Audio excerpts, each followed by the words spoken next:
I've written a lot of stories in my life, but this one has been one I've been hesitant to tell. I know there are going to be people who don't believe me, but I don't need anyone to believe me. I just want the truth to be told. Not for me, but for him. So call me crazy if you want. I've heard it all before. I don't know how long this will be or how much I'll bring myself to talk about, but I guess I'll start from the beginning. I was a lonely kid, especially in elementary school. I didn't live in the best neighborhood, so naturally my mother was always worried about me. She wouldn't let me go over to any of my schoolmates' houses after school or even for parties, which sort of singled me out as the weird kid with strict parents. It was not the best reputation to have, seeing it made it more difficult to make friends. There was only so much time in a school day to hang out with other kids, but despite that, I had a group of close friends. My two best friends were Ken and Gabe. We were a troublesome trio, mostly due to Ken's shenanigans that Gabe and I were both dragged into. Ken was the most outgoing of the three of us. He was loud and oftentimes a bit annoying. He would constantly get into trouble for talking too loud or disrupting class. He was a bit of a class clown, and he never seemed to be able to sit still. Gabe, on the other hand, was a lot quieter. He was the one who always talked our way out of any messy situation Ken got us in. We were an odd group, but most friendships are at that age. We really only bonded over our comics and Pokemon card collections, but we were friends nonetheless. I was a pretty clumsy kid, and I got hurt often. Ken and Gabe were the only ones who kept me company while other kids played on the playground. My only other friends was a soft-spoken girl named Erica, who was friends with pretty much everyone in the second grade, and Aaron, another boy who was singled out as weird. And that was the extent of the friends I had, other than a few teachers and staff members. Due to Ken's antics, we were well known by many of the school staff, from the principal to the janitors. We were on the Starstream Elementary School's most wanted list. And a lot of this had to do with an ongoing feud we had with two other students, Charles and Samantha Simmons. The Simmons twins were my childhood bullies. I was an easy target for bullies. I wasn't the strongest or most sociable kid, and I already had a bad reputation for being the weird, quiet kid. So, a lot of my classmates saw me as a pushover and would do just about anything to try and push my buttons. There had been a few times where their teasing had got me mad enough to actually give a reaction, and that was more than enough fuel to test what would push me over the edge. It was a constant battle to see who could get the other in trouble. Ken and Gabe were often dragged into the fighting in their attempts to try and defend me. It often felt like a life or death battle at times, but in hindsight, they were just stupid feuds. During class time, they would try their best to annoy us by throwing crumpled pieces of paper, trash, or even pencils, until eventually one of us would give, shouting for them to stop, and then get in trouble for disrupting class, even though we weren't the ones who did anything wrong. That is how they won. We were seen as the troublemakers, while the Simmons twins acted like two-faced angels. However, most of the staff didn't care. During recess, we were mostly left unsupervised, especially if you knew where to hide like Ken did. And the classrooms were overcrowded with students, so it was easy to lose track of all the kids. The school itself was pretty run down, with leaky ceilings and dirty, stain-filled carpets, a clear lack of funding and care. It wasn't much good for education purposes, but it was good for rumors. Starstream Elementary was filled to the brim with different rumors of its creations and ongoings of the school. Due to its unsettling appearance and atmosphere, there were a ton of stories that were passed around by other students to get a scare out of them. One of the first times I heard of the rumors was during second grade story time. It was a chilly autumn day, and since it was near Halloween, our teacher would allow us to tell each other scary stories. Most of them were very childish, considering we were all pretty young, but this time, it was Ken's turn to tell the story. We all gathered around the reading rug. The teacher had turned the classroom lights off, although it didn't do much as the large glass windows in the classroom walls let in natural daylight. Ken sat in the very front of the group with a flashlight in his lap. Glass muttered and whispered excitedly, when Ken dramatically flicked on the flashlight and held it under his chin. He hunched over the light, drawing in the attention of the class. This story's from way back when the school first opened, Ken started. If Ken was good for anything, it was a performance. All the students had their eyes glued to the front. After the jail was turned into a school, it had its very first class of students to ever go here. One of the students was named Rosie, and no one liked her. Ken paused, making direct eye contact with the twins. Well, because she was a nosy know-it-all. Charles scoffed in the crowd, but Ken continued his story before he could say anything in retaliation. So, no one wanted to play with her, and she sat at the very edge of the playground where the old swing set was under a large tree. All by herself, she started crying, and crying for a friend, for someone to play with her, anyone, but no one came. So she began crying so hard that her eyes got puffy and swollen, and all she could do was hear her own crying.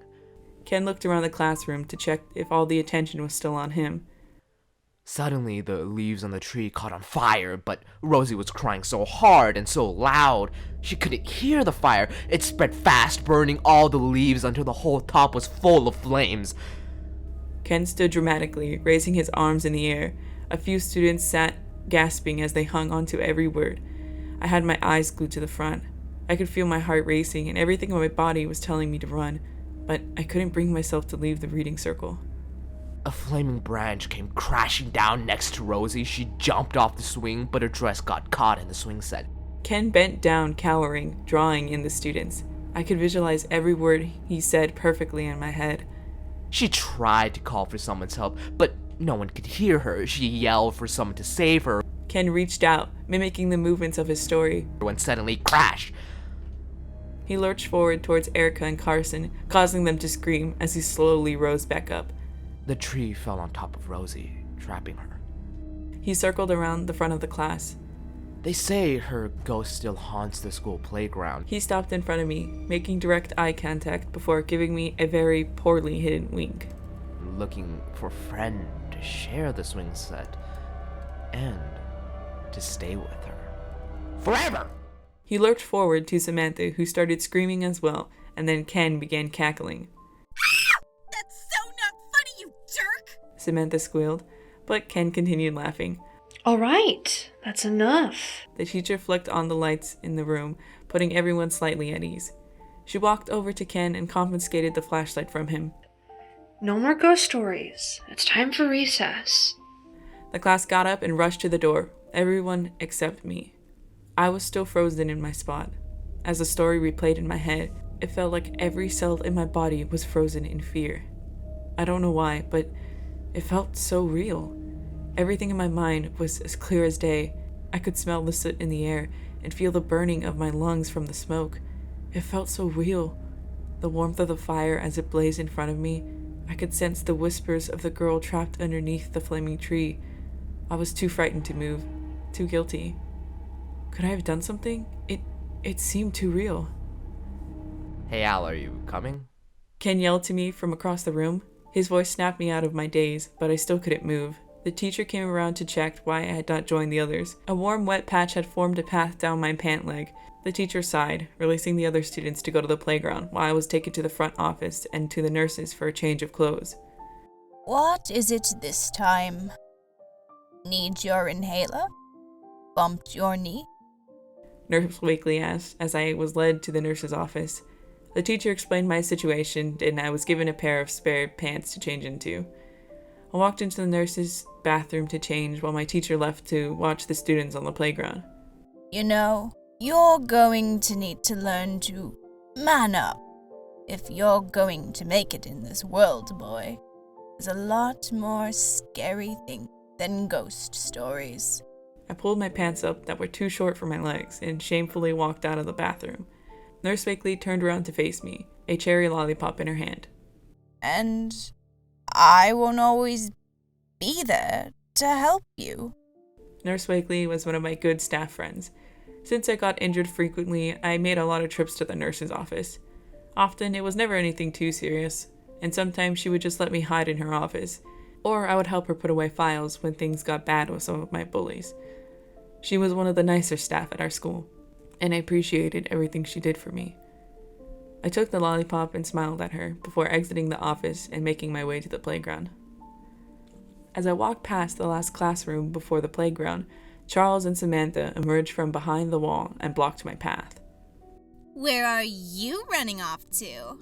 Samantha tossed her long brown hair behind her shoulder as she asked the question. Just leave me alone, I replied quietly. What was that? I couldn't hear you, Charles mocked, and the two twins laughed. I could feel my cheeks starting to turn red from embarrassment, so I looked down at my feet to avoid the stares. Not that it helped much, as it brought my attention back to the ill-fitted pants that exposed my ankles. What was that? Couldn't hear you, loser. Charles continued. You know, that story Ken just told, it's true. Well, about the school being haunted and all, but it's not just a playground. I looked back up at the two twins. Twisted grins were sprawled on their faces. I don't want to hear your ghost story. I knew they were trying to pull some trick based on their expressions, so I tried to move past them, but Samantha stepped in front of me. We're just trying to help. I mean, that story scared me too. We're just warning you. Samantha said with a fickle tone. I groaned a little. The last thing the Simmons twins would want to do was help me, but they singled me out, and there wasn't really any way out of the situation I found myself in. The only thing I could think of was just to ignore them until they got tired and left me alone. Fine. If you don't want our help, you can just take a chance at the boys' bathroom. Charles shrugged, and the twins began walking away. As much as I hated to admit, my interest was piqued by what he said, and as much as I wanted to let them leave, my curiosity got the better of me. What do you mean? I asked, stopping them in their tracks. Charles grinned wide as he turned back around to face me. Well, you know that a few years back, someone was killed in there. I twitched my head back, furrowing my brow and crossing my arms, not believing anything he said. No way that's true. They wouldn't let the school stay open if someone died in the bathroom. Samantha shook her head, rejecting my statement.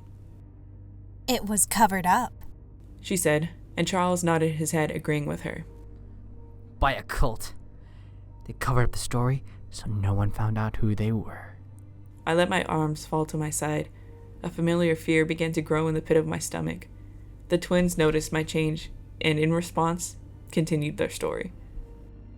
It said that there was a new member that wanted to join the cult, and so they had a ritual in the boys' bathroom. Samantha leaned in closer as she spoke. Yeah, see, but this ritual required blood sacrifice. Charles chimed in, causing me to jump a little. I bit the inside of my cheek, not wanting to show that I was afraid, even though it was very clear. My body betrayed me as I began shaking a little. So the cult had kidnapped a student, and they began their chant to summon a demon from beyond our world. All the cult members were gathered around in this very bathroom, and the newest member grabbed the helpless student by the hair and sliced his head clean off with a knife. Charles lunged forward at me, causing me to trip backwards. Stunned by their words, I felt my throat go raw and hoarse, imagining the image of the student's ripping flesh, the blade slicing through the skin, and blood pouring out. Tears were welling up in my eyes as the twins stood over me triumphantly. They say that sometimes, on rare days, you can still see the severed head of the kidnapped student floating in the toilet. Samantha began giggling, and the two of them walked away. I sat there shaking on the floor for a moment, wiping my tears from my eyes, the image still burning its place in my brain. I didn't want my friends to see how much of a wimp I was. Are you okay? I looked up to see a small curly-haired boy, his face plastered with freckles, kneeling down in front of me. Hi, Aaron, I said sheepishly. Aaron had a habit of finding me at the worst times. I heard those twins told you. He continued, pulling me up to my feet. They're just being mean. I've used the bathroom like 100 times and I've never seen a floating head in the toilet. Aaron said proudly, letting out a light laugh. Aaron smiled at my change in mood. I wasn't that close of a friend with him. Gabe and Ken tended to scare him off. Well, mostly Ken. So we didn't really play too often with each other. But we did have common ground, being the social outcasts of our grade. I would learn how much his friendship would mean to me. I know. I just get scared too easily, I replied, a little ashamed to meet his gaze. Aaron was practically doing acrobats trying to make eye contact with me, but once he got the hint that I was more content at staring at my own shoes, he simply shrugged his shoulders. At least that makes you careful, and you're like one of the bravest people I know. We began walking to the entrance of the playground as we talked. You always answer questions in class. I could never do that, even if I knew the answer. And you always stand up for your friends when they get picked on. Oh, like that one time when Charles took my bug collection for show and tell and you made him give it back. That was so cool. This scaredy cat wouldn't have been able to do that. I smiled, still looking down at my shoes. My ears began to change to a slight hue of pink by the compliments. Thanks, Aaron, I replied softly, finally looking up at him. He had the dorkiest smile stretched across his face. Hey, Al. Ken yelled from the middle of the playground. He was holding a soccer ball in his hands. Around him were Gabe, Carson, and Erica. Carson was Ken's friend. She was very athletic and would occasionally play with us if we played hide-and-seek or soccer. I wouldn't have called her a friend of mine back then, to be honest. I think the only time she acknowledged me during that age was on Valentine's Day, and that was so she could get free candy from me.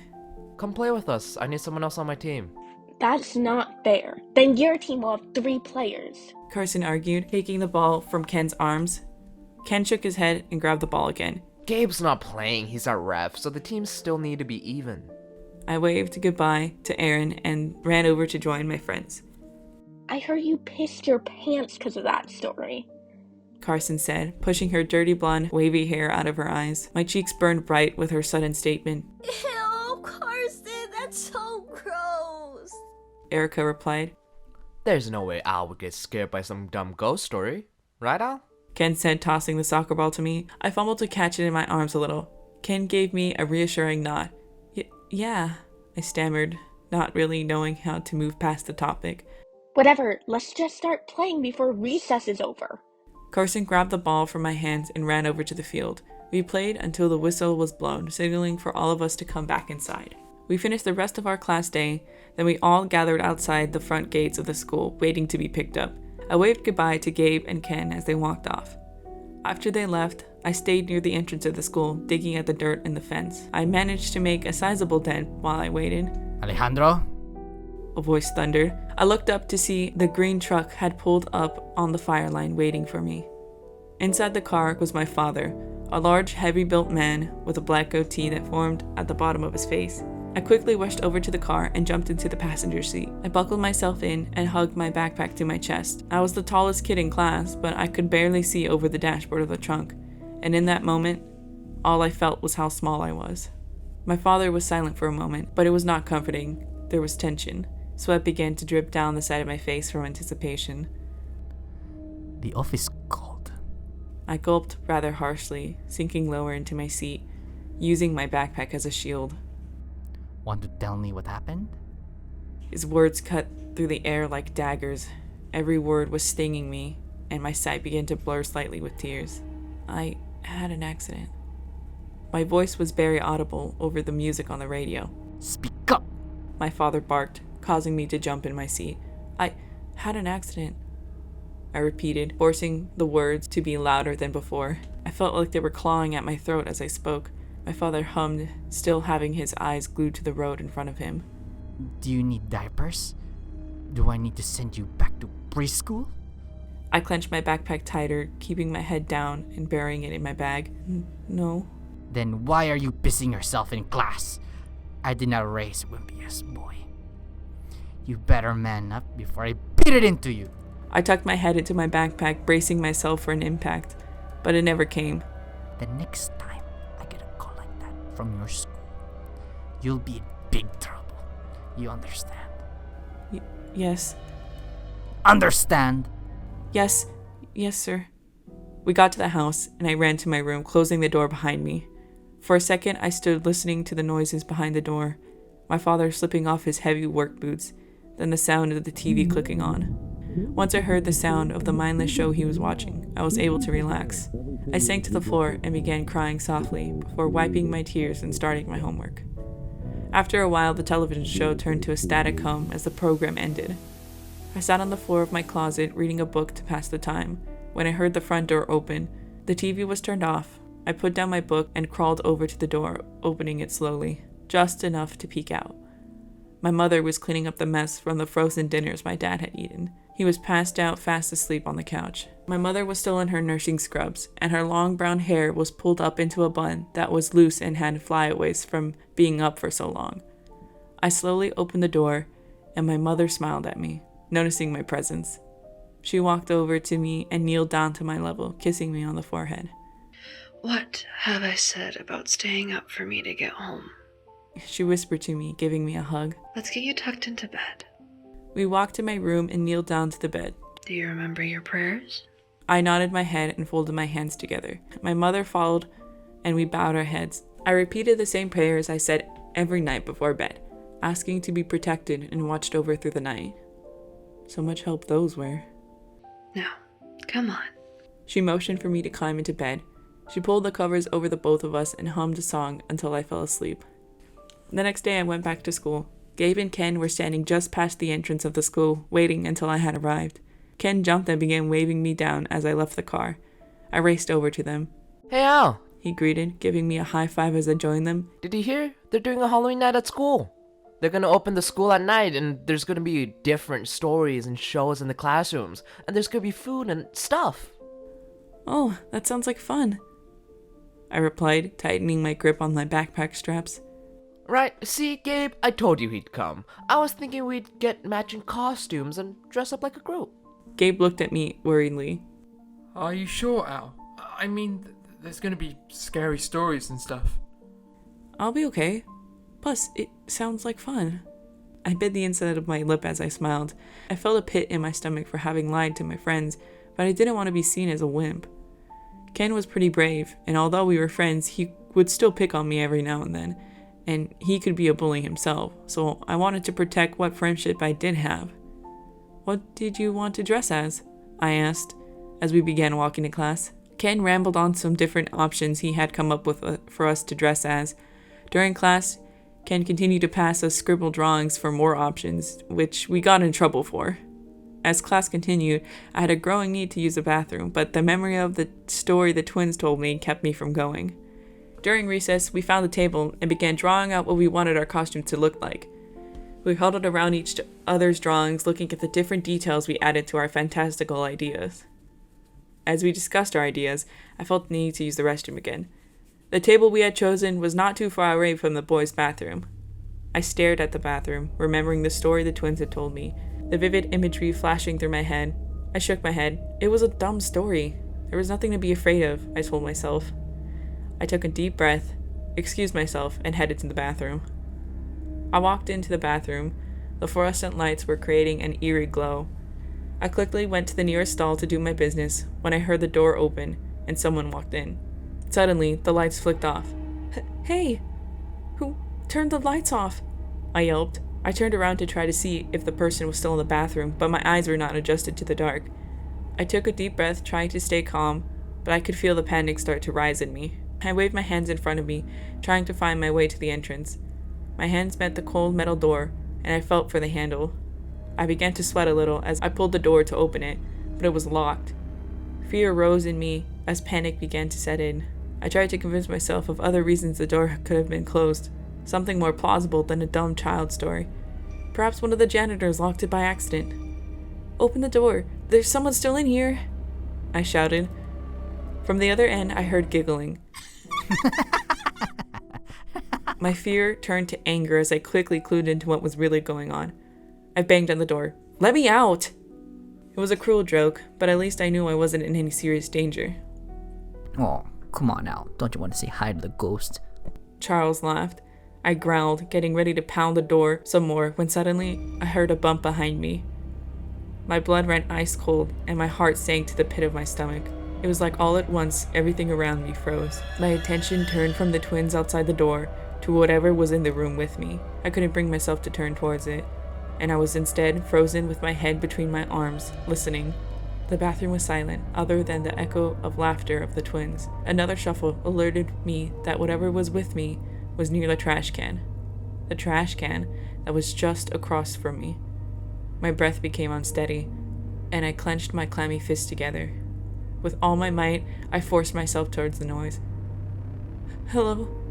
Is someone there? Is someone else in here? I asked, but there was no response. I heard another thump. This time, closer. My eyes searched the darkness for the source of the noise, but all I could see was blurred darkness. I quickly turned back around, frantically pounding on the door. Let me out! Let me out! This isn't funny anymore. I shouted desperately, trying to cling onto the idea that this was just another one of the twins' pranks, that whatever was in there with me wasn't real. On the other side, the twins were laughing hysterically. A loud bang drew my attention back to the dark. My eyes had now adjusted slightly. Across from me, near the trash can, stood a dark, shadowy figure. I could barely make out its details, but it was enough to make me sick to my stomach. Their clothes were almost identical to mine. A white-collared shirt and navy pants, the uniform for our school. It looked drenched in some kind of liquid, but I couldn't make out what it was, and I didn't know if I even wanted to. I stood frozen, eyes locked to the figure in front of me. My heart was racing, and I couldn't breathe. The figure took a step towards me. I fell back against the wall, sliding onto the floor. Help! Help! I strained to say. A lump had formed in my throat, making it difficult to make any sound, and tears were running down my cheeks. My breath quickened as I used all my strength to force myself to jump up and began banging on the door, screaming as loud as I could, screaming hysterically to be let out. The laughter stopped from the other side, and I heard footsteps running away from the door. It didn't stop me, however. I continued screaming and banging. Let me out, please! Help! There's something in here! I screamed so loud, I felt as though my throat was bleeding, but I couldn't stop. By this point, I was sobbing. Out of the corner of my eye, I saw the figure moving closer to me, but my focus was on escaping. I felt so helpless, with nothing for me to do other than scream and bang.